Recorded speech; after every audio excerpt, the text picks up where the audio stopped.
is Sunday. This Sunday is August 31st, which is the annual International Overdose Awareness Day, which I like to commemorate and celebrate here on The Broken Brain for the fourth year running. I'll be doing a live stream for overdose awareness on International Overdose Awareness Day. So you can go to dwighthurst.com/live or live if you want to say it in a way that's, still works with the way it's spelled.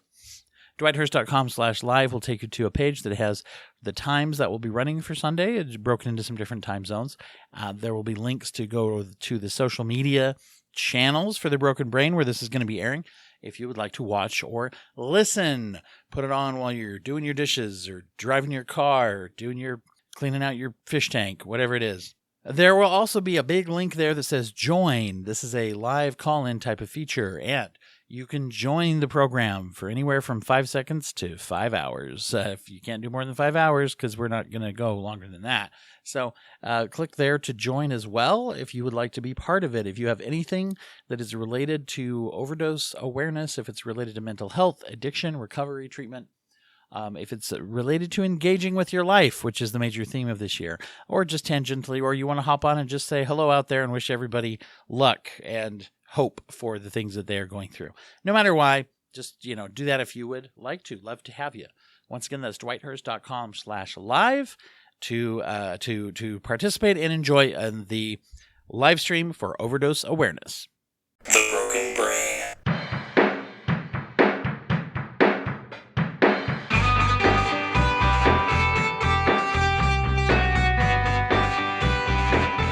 Recording in progress.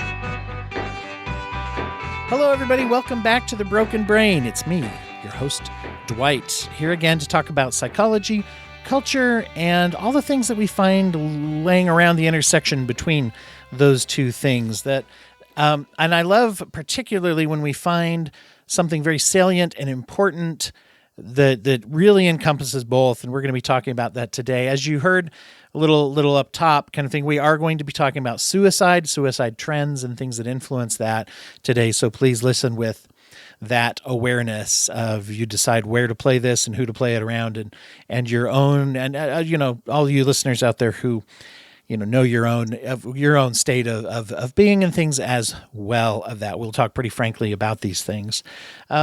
I'm really grateful to be joined by author, teacher, moderator, speaker, Dr. Alessandra Seggi, who is the author of Youth and Suicide in American Cinema, Context, Causes, and Consequences, and who also teaches in the Department of Sociology and Criminology at Villanova University. And I'm sure when we get through it, we'll find out where to find some of the other wonderful things that you're doing. And so welcome, Dr. Seggi.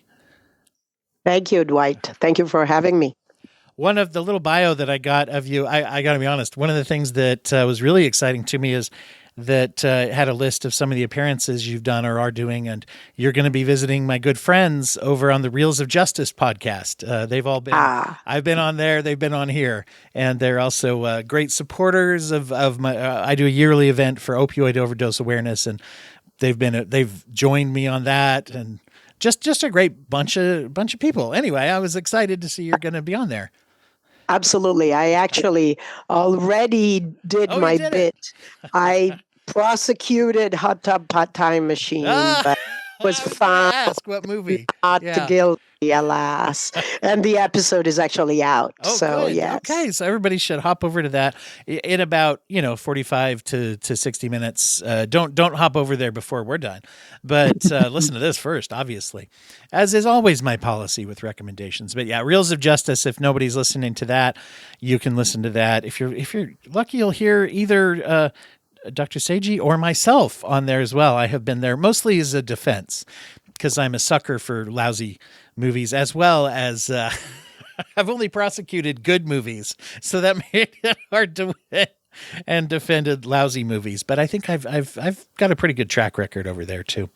No spoilies for people as far as who wins, but anyway, so I'm really interested in this. I'm a big fan of movies, cinema, and I think that there are lots of topics, this being probably chief among them because suicide being so prevalent, that I think that responsible, and when I interview filmmakers, there's a lot of thought that goes into the ethics and or the morality of how this is showcased. And I think sometimes even with best intentions, people are kind of off on their own, charting their own course of what they think is the best, respectful, and safest way to present. And I think you have an old school mentality that's just, I'll do what I want.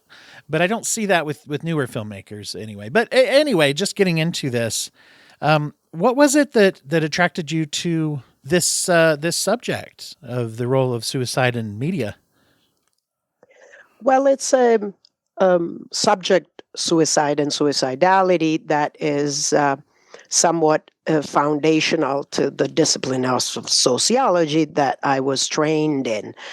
And so, to give a little bit of historical background in terms of the discipline, one of the founders of sociology at the turn of the last century, Emil Durkheim, really took it upon himself to use the complex reality of suicide, usually traditionally understood as something that has individual psychological components, to really challenge that single perspective and sort of broaden the scope of understanding.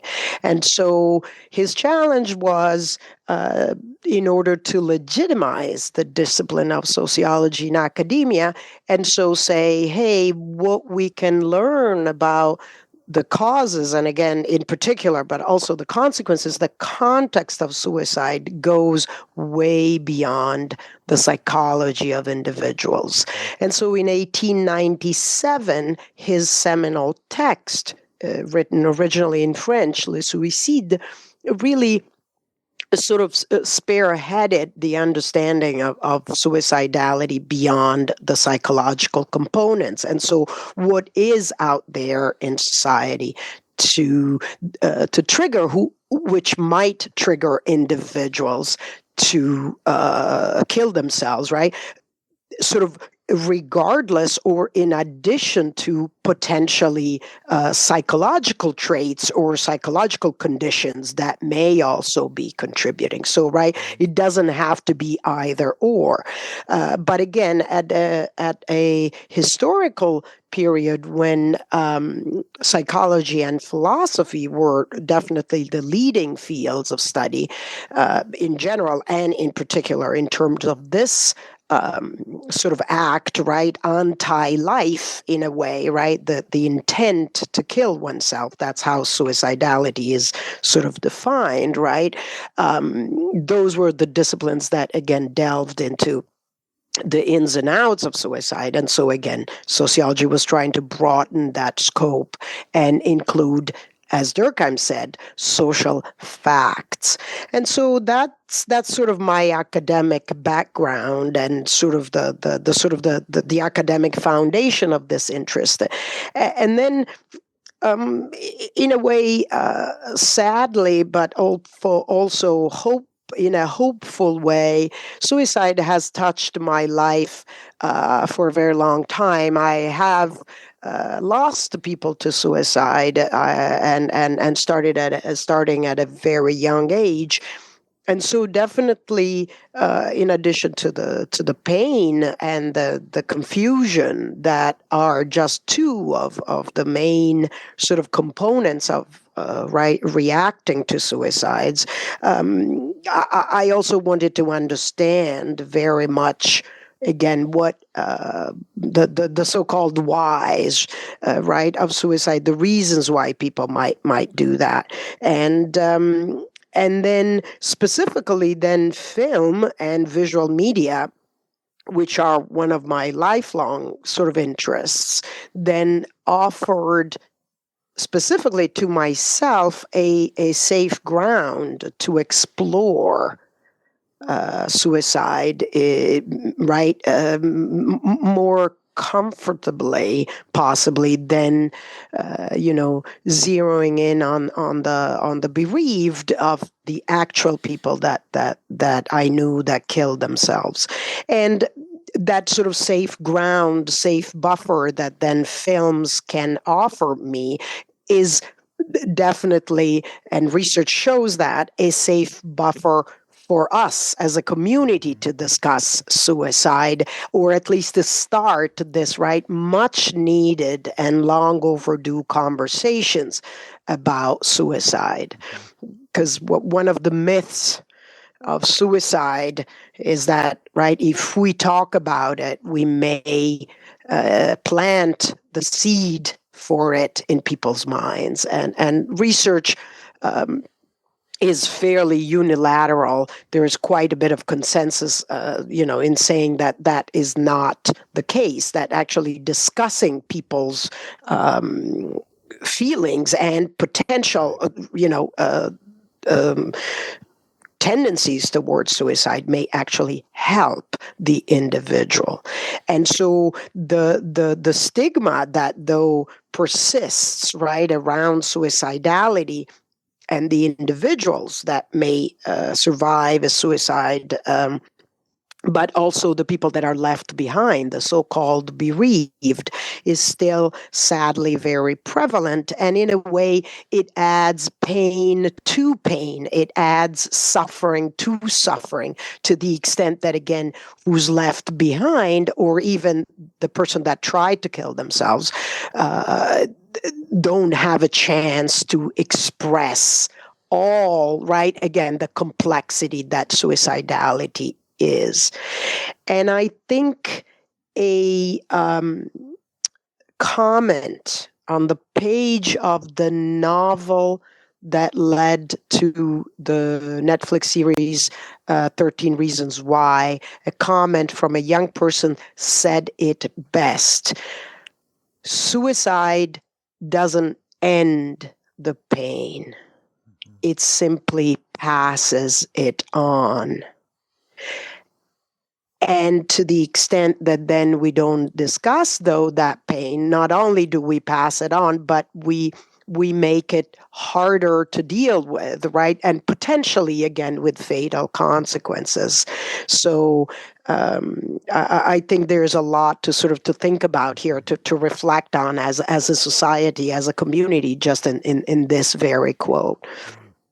Yeah, I remember when that came out, 13 Reasons Why really sparked a lot of discussion about this because, of course, the plot, and if I remember, I didn't really watch it, but I remember that it was one of those everybody told me to watch, and I didn't quite make it. As counselors, we always get this. You should watch this. It's about this. So I missed out on it myself, but my understanding is it was about untangling reasons why someone in the beginning committed suicide, and then it kind of goes into reasons and things. And there was a lot of discussion at the time over whether or not this was being done responsibly, or, because one of the things, and I've had a couple of true crime podcasters who've come on that talk about this balance of trying to make it interesting at the same time trying to be ethical. and I think when people are doing particularly fiction, there is a drive, of course, because you want to get renewed, you want to get picked up, or your project, but what things do we use to be sort of exciting or titillating versus things that are needing to be treated very cautiously and respectfully? And there's a lot of hands that these things go through before they show up on the screen. So yes, some absolutely. Of them care more than others probably about that, I would assume. Absolutely. Yeah, absolutely. Yeah. I think that's, go ahead. Oh, no, please. Oh, I just was going to say, I think one of the mistakes people make oftentimes is they treat these issues as simple when they're actually complex. And when we're doing social psychological research, we have to remember that there's no laboratory. You can do some experiments in it, but we can't, it's like, oh, do video games make us violent? And we argue whether it's yes or no. Does suicide depiction and we argue whether it's yes or no, instead of looking, and this is a strength in your work, I think, we're looking, there's a lot of real estate in between yes and no, right? Absolutely. And on both sides, both in terms of media, always, but in this day and age more than ever before, right? A message, a media message is not just monolithic. They are very complex. And one of the reasons why and that complexity of the media, of the medium itself and the media message itself, because of its complexity, then teasing out, is it good or is it bad? Is it beneficial or is it going to be dangerous and hurt people? Is sort of an ill-posed question that it's too simplistic precisely in the way it does ask the question. And indeed, for instance, in the case of 13 Reasons Why, the idea that, yes, there is the piece, the series, but again, the series is not one thing, it's 13 episodes of 1 hour each. What is the impact of each episode? What is the impact of each of the peaks in each episode, say, narratively speaking? How does the series as a whole get, so to speak, digested? And if that wasn't complex enough, what's the afterlife? And that was a real thing for this specific Netflix series. What's the afterlife of the series itself on other social media where young people talk to each other about it and perhaps sort of work themselves up to a certain reading of it and a certain then related behavior based on that. And right, there's no strict connection or straight connection, to the original series, and yet there are sort of repercussions, ripple effects that live separate from that original, again, multifaceted and complex piece to begin with, that are not, right, not so much in the control of those people, which I'm not here to particularly defend, and in my book I'm fairly clear about that, but that, yeah, they live beyond, right? They assume a new life in the social media give and take back and forth of young people. And the trouble, quote unquote, with social media is that it's a very powerful tool in the hands, in the minds. And here I'm speaking to you, Dwight, right? A counselor, so that we know from a biochemistry point of view, right, are vulnerable to and have, and you probably can say this more eloquently than me, whose brains, right, are still developing and whose ability to control their emotions and their reactions, right, is still, that ability is still a little rough, is still in right, getting formed and, so to speak, perfected, honed. And so those then back and forths, right, have the potential to sort of to take the kids, so to speak, all over the place. And that's the media side of sort of the issue. The suicide side, as you said, right at the beginning, suicidality is an extremely complex reality. And part of that complexity is also straying away from trying to define the motives and the reasons, the so-called etiology of suicide, with one single reason. Hardly ever is there one single reason. And not only is suicide complex, human beings are complex in the best sense of the word, also not the bad sense of the word. So all of these facets, right, make for a very difficult, right, sort of conversation and relationship between then media and suicide and people. Yeah. One of the points that you make that I think is fascinating, I had never thought of this before, is that although adolescents and youth and young adults who portray adolescents, they are very, very present in entertainment. And there's a lot of entertainment that focuses around that fascinating part of life, has been since going back to the 30s, I think is what you say in there. But yes, but the youth don't make, they're usually not involved in the writing, producing, shooting, that they don't have the power or input. And it occurred to me that this is also an industry in which it has historically been, a dangerous industry for grooming or, assault or financially economic abuse, either from parents or, so the industry is risky for young people, but they're also being put into scenarios in which they don't have power of how these stories are told. Absolutely. And it's really a shame. It's an untapped opportunity to really hear what are you guys about, right? What are your struggles from your point of view, not from our point of view, almost paraphrasing the famous show Father Knows Best, right? The adults know best. And so, well, right, not that fast. I mean, certainly, right, there is maturity, there is wisdom to adulthood, but I think who knows what it means to be young is indeed the young people.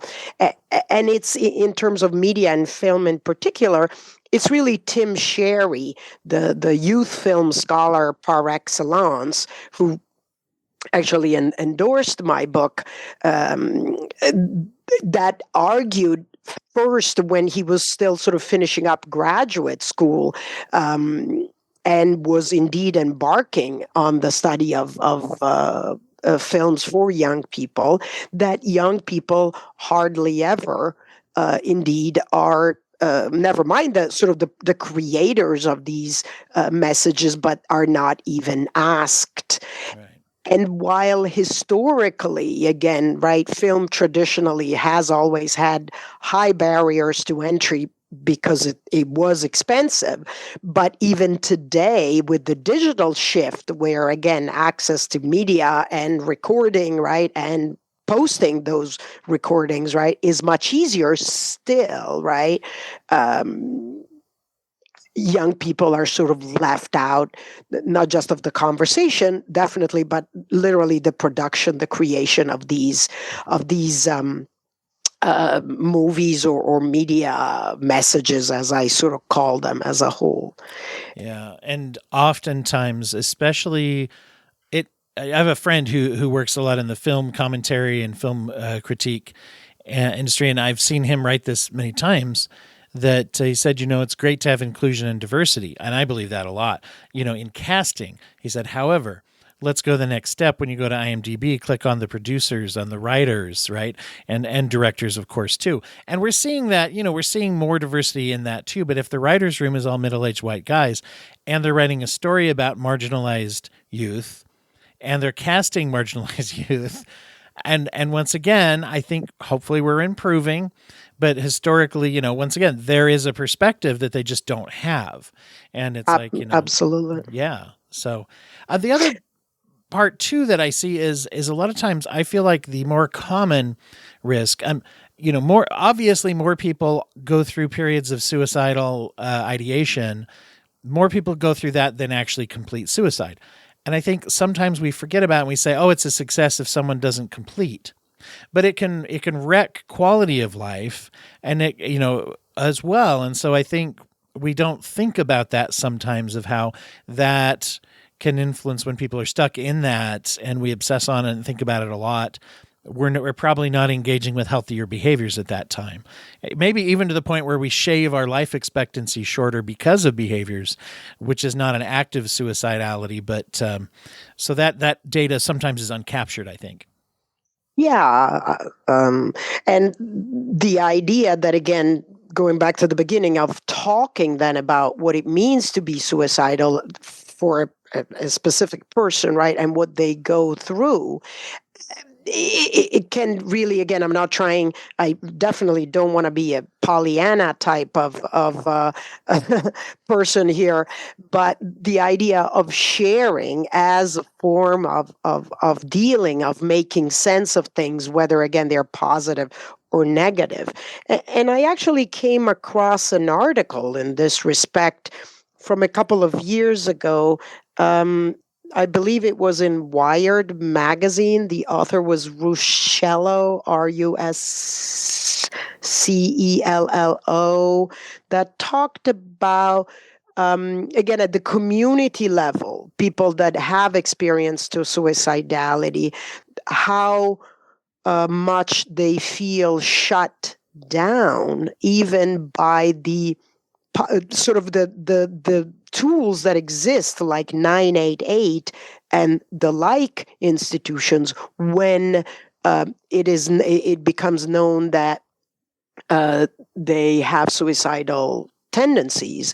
And so the reaction is to escalate the case, and so sort of turn it into an emergency, which doesn't help, again, the individuals. And here we need to be careful, right, how we say things, how we handle things, but it's a very delicate situation. But that the lack of a place to have a conversation about, for them, what it means is really still, alas, present, right, even in the main sort of line and tool that we have as a society, 988, to help people, right, live and move beyond the again, the sort of even suicidal impulse, right, or and so the idea that that sharing is still sort of shut down to some extent. That, again, doesn't have to be, again, either or, right? That if we escalate, we cannot listen, but it just seems to have happened that has been the case, at least for this, right, small community of people that had tried to kill themselves. And it holds people back. I've heard from many, many people who say, well, if I tell someone I'm thinking about suicide, they react like I'm going to do it right now. And and sometimes there's a thought of just like, well, I'm in here, and I'm tapping my head for those who listen to the audio. I'm in here every day, and I deal with this all the time, and I wanted to let you in and be vulnerable, but now you want to drive me to the hospital today without any more information or discussion.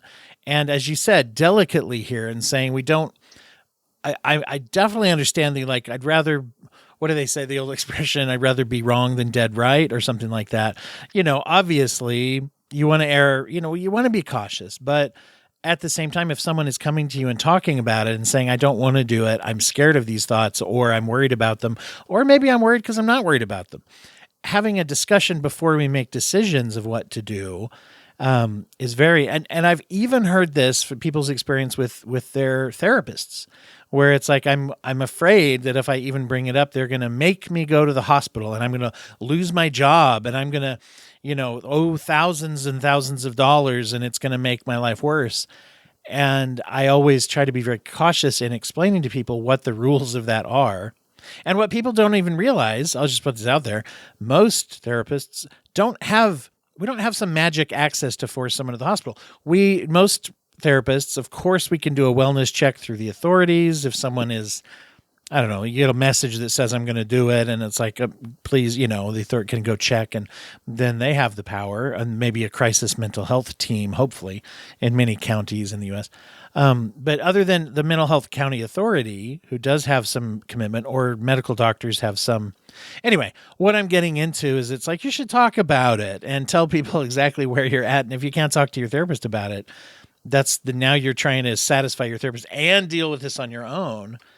And I think it's exactly what you said. We don't talk about the healthy aspects of how to talk about it. We talk about it as a crisis. We kind of say, but we don't train. We should kind of be having an ongoing dialogue with everybody who's not suicidal in order to generate that discussion. Yeah. And also, if I may, having those conversations will definitely help inform better suicide prevention practices, right? Because we understand how, right, that reality sort of takes shape and shapes up for people, right? Of course, not everybody is the same, but right, how we cannot do solid, good suicide prevention if we don't know where the people are sort of coming from and how they are getting there, right? So, and again, I was going to say, as I said that, how they're getting there, then I thought of literally the physical places, right, that sometimes are sad, right, and tragic places where people decide to kill themselves, but preventing those places from being easily accessible, or the same thing, right, not having access to lethal weapons, etc., doesn't mean that that should be the end of suicide prevention, or Right. the only aspect of suicide prevention. Yeah. So let's do that, right? The famous barrier on the Golden Gate Bridge that finally did get installed, right? Doing that doesn't mean, again, we shouldn't listen, or it wouldn't be good for everybody if we listen to what people that struggle with suicidality have to say or want to share. Yeah. Yeah, I interviewed someone who had actually, before that was set up, and he was one of the, I don't have it right in front of me, but he's one of the advocates who helped that to get passed. Oh, But he had actually jumped before that was there. Kevin Hines. Yes, it was Kevin Possibly. Hines. Yes, Yes. I was part of an interview. I was producing a different podcast that he was on, and Nice. the Yeah, he's story. It's a great guy, and he very miraculously inspiring. survived. But he said that on his way to do it, he was sitting on a bus crying, and he said, literally anyone talking to me would have probably kept me from doing it, but nobody talked to me because we don't know how to do it, right? Absolutely. Yes. Well, I want to get some feedback from you, and this is one of my favorite sections in your book. When we talk about it from a standpoint of storytelling, what are some things that are good do's or don'ts that you've found through your research? Like, this makes it a, likely worse depiction, or when I say do's and don'ts, I mean what is likely to either be neutral or decrease suicidality in youth versus what is more likely to increase, just from what we know so far. Yeah. Well, definitely there is a difference in terms of media between sort of fictional media and non-fictional media, as in, for instance, news report of actual suicides. But the sort of the good, so to speak, sensitive, well thought out practices are somewhat shared for both categories of media. The ones that have been developed both in the U.S., abroad, through WHO, in combination with a variety of organizations, most of which are supernatural or supranational. I wish they were supernatural organizations, because maybe they could help us more, right?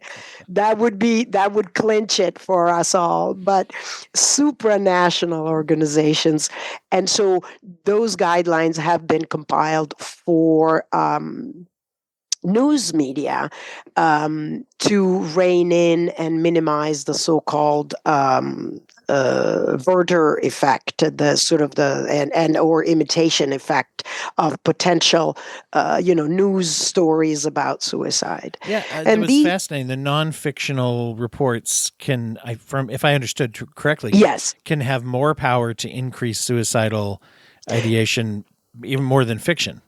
In some ways, and again, here, right, we have to take that statement or sort of that conclusion with a grain of salt, because like we said before, at any rate, media messages are complex and multifaceted themselves. But yes, and in a way, it's because sometimes fictional media allows people to relate to the characters in a very sort of compelling way. Definitely, having said all this, staying away from sort of detailed descriptions of the methods that not only are really of bad taste, but they really don't add anything to the story, and may indeed trigger literally copies, right? Imitation of those specific methods when we talk about specific details in terms of the tools, proper or improper used, or amounts, specific substances, and things like that. Also, it's important to offer context for the suicide and suicidal act or suicidality, suicide ideation, whatever the specific manifestations are, which is, again, right, a difficult thing to do, not necessarily impossible, but indeed, because of the complexity of human beings and the suicidality itself, right, it can be hard to show that complexity, especially, right, with all the other constraints of a media message, right, of a certain format, of a certain duration, and things like that. However, it's important to at least to strive towards that, and to be sure that, again, media content creators are aware of these things, and then also offering information and literally sort of direct details about where people can turn to in case they are in a crisis, and or themselves or people they know may be struggling with suicidality. The other side, so to speak, of the coin, although the coin has, as far as I'm concerned, again, many sides, but at least one of the other sides of the issue of this reality is the idea that we can also offer, while portraying and representing the struggle or struggles that come with suicide, the suicidality itself, we can also offer, at some level, to some extent, some reasons, and more specifically, tools that would allow us to overcome the sort of the crisis and the intent to kill oneself. And those depictions and the potential for positive, as in non-suicidal behavior as a result, those depictions are depictions that fall under the sort of the category of the Papageno effect depictions. In other words, portrayals of suicide that allow people to move beyond the crisis and find a way to cope. And I'm going to say two more things related here. One, the opportunity and the tools, so to speak, or invitations to cope, are important in the sense that one way in which scientists have conceptualized the idea of suicide and the reality of suicide is that it exists as a sharp imbalance between people's difficulties and their coping skills. And so, right, the difficulties outweigh, alas, that person's ability, or perceived ability, by the way, of addressing those issues. And so when depictions of suicide offer ways to reach out, whatever the specifics, and sort of tool up with, indeed, initiatives, ideas on how to cope, and so indeed increase their coping skills, their struggles, right? That is really, really important. And then in terms of the Papageno effect itself, so these depictions of suicidality in all its hopefully complexity, that though offer a way, right, and tools out of that crisis. Take the name, the Papageno effect, from the Mozart, the Magic Flute opera, and the idea of this character that was indeed, because of a classic trope of unreciprocated love. They wanted to kill themselves, but then they think of a positive, oh no, but I can rely on X. And so they move away, they sort of resolve that crisis. And this research and understanding of how we can still tell stories that possibly again grab the audience from a business point of view in terms of media, and yet that are less likely to sway individuals to copy that destructive behavior. That research and that positive aspect, again, the Papageno effect, is fairly recent. We're speaking about the last 2 decades.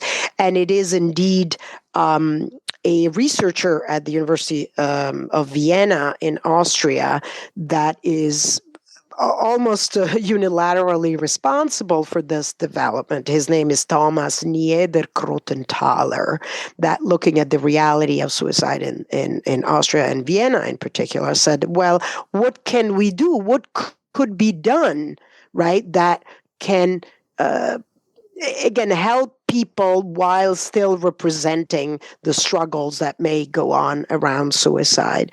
And one of the aspects, not so much about film, but still very much media, and still media that attracts young people, is his study of a beautiful, heart-rendering song by a rapper, Logic. I don't know if you're familiar with it. It has the old 800 number for that has now become 988, right? The suicide hotline, suicide prevention hotline, and basically the song is the song of a young man struggling and saying that he's lost his hope for living. In the specifics, we understand from the video that it's a young gay individual that is being rejected for his sexuality, basically, or feels ostracized, and so says, I don't want to live anymore. But in the short, if you want, span of that song, although again the pain and the sort of desperation, right, that's it, I can't keep going, in the span of that, in the scheme of things, short song, there is enough positivity and enough sharing. Literally, one of the lyrics is who can relate, and that's it. So it's not the individual anymore, and this young kid that is struggling to be recognized for who he is, struggling, or better, that has a hard time, or better, even better, that other people are giving him a hard time, right, being recognized for who he is. He's who he is, right? I want to say, but other people are sort of pushing back. Yeah, right. You're not quite okay, and so, but then, like I said, literally, I don't want to live anymore, but then who can relate? And so that young kid and his pain is not alone anymore. Because, and the sharing, like literally, I'm going all the way back to ancient Greek and the meaning of tragedies, the chorus in tragedies, right? The idea that it's the community, it's the people as a whole that join in the pain. And if there is any meaning to pain, that meaning is in the sharing. Right. It would be better to avoid it if we're doomed and condemned to feeling it, then let's share it. And that's as good as it, so to speak, can get. So that song that, again, 1-800 by the rapper Logic, not only was it, had a million, definitely, I don't remember the specific numbers, but definitely had a lot of hits. But not only that, that's a third of the good story. The best part of the story is that the indeed suicide prevention number had a spike in calls. So indeed, let's show the struggle, let's voice the struggle, but also here's a hand take it, hold it. We can, right? It's not going to be easy. It's not going to be pretty necessarily, but we can do it. Wow. Well, it's a very important as well as a fascinating subject, and one of the greatest things about this is it does normalize the ways to have these conversations, and I think that's Yes. one of the greatest services that you're doing through promoting this, as well as the great content and this is also a very heavily research based book that talks about studies and things, so that we can. As you put it before, not necessarily, studies don't always give us a complete declarative, 100%, obviously. And I talk a lot about that on here as people try to use them that way. However, what is observable is useful, especially with something such a amount of importance. I want to give everybody the information of where they can follow you and the best place to get the book. Before that, of course, I always like to ask everybody about if they have a way of giving back to the community that's important to them. Could be a charity or a nonprofit or a good community habit. What would you like to share with people? Well, definitely. I've been involved with the American Foundations for Suicide Prevention for many years. That foundation is the most important foundation that raises funds for research in suicide prevention. And one of the many initiatives that they have had for decades at this point is what they call the Out of Darkness Walk. That happens at different times of the year, or better, throughout the year in an inordinate number of cities and towns in the country. And so I've joined that walk, and the spirit, the reason for that walk is ultimately to raise awareness about suicide and suicide prevention, and to raise funds for the research on the former. And so I join every year the suicide prevention walk, or the Out of Darkness walk, that in Philadelphia happens the first Sunday of October. And if people are interested, if you look on their website, they have sort of the calendar of all the walks throughout the year. And those are, again, community walks in different cities.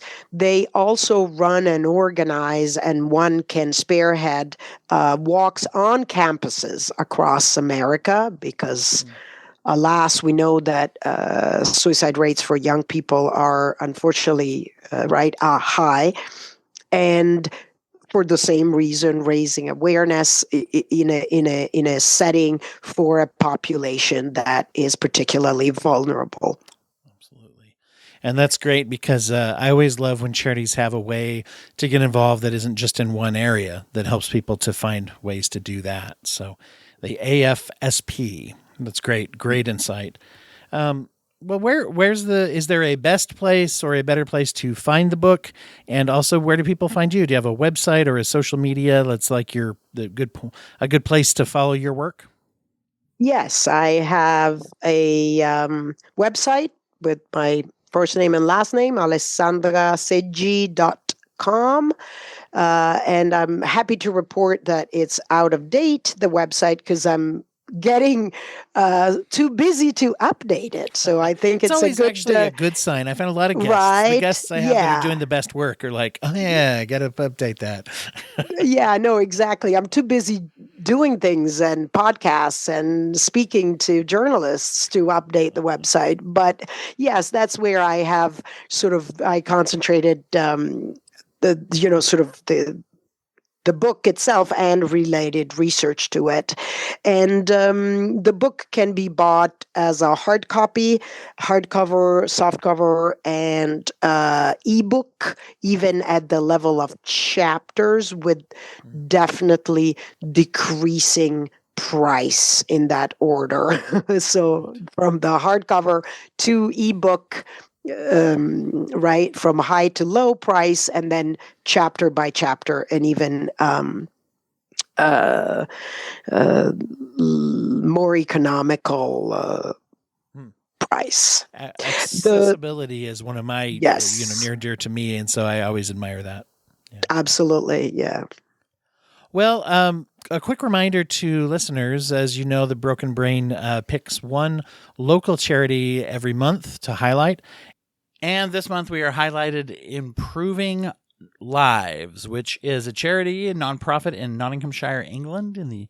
That's in the UK, for those of you who don't know what England is. And you can go to improvinglives.uk.org in order to learn more about this wonderful organization. We've had guests from there on in the past as well. What they do is they provide community services for mental health, especially for those that are either waiting or have not yet qualified for treatment or are otherwise in between places where they can get treatment or needs like that. They do an excellent job supporting the community there in Nottingham. So go to there to support them. And as always, if you join the Patreon for the Broken Brain, then half of your donation for the whole duration, your donation for the duration, will get halved and sent to the charity that was the charity of highlight in the month in which you joined. So go to improvinglivesnots.uk.org or go to patreon.com/brokenbrain and become a member today. Get the bonus material and also help out the charity. You can go to both, by the way. Share, donate, get involved. It is that way every month that you join the charity of highlight. 50% of your donation will go to that forever, which is how long you'll be supporting the program, I assume. Dr. Seggi, thank you for the work that you're doing, and thank you for taking the time to share it with us. Thank you, Dwight.